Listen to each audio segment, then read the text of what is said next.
In this video, I'm going to show you how you can easily delete a short video from your YouTube channel.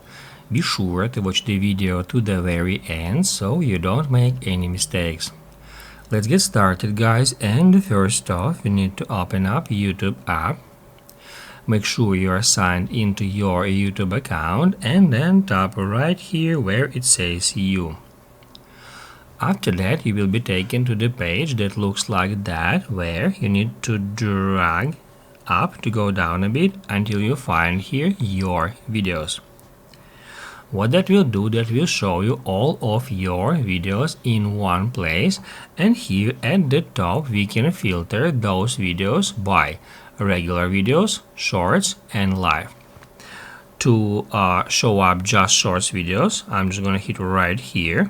Here, as you can see, I have just a couple of short videos, and then in order to delete one of them, we need to hit right here at the three dots next to it, and then down below select delete. To confirm the deletion, hit right here. Basically, guys, that's how it can be easily done, and if this video was helpful for you, don't forget to hit the like button.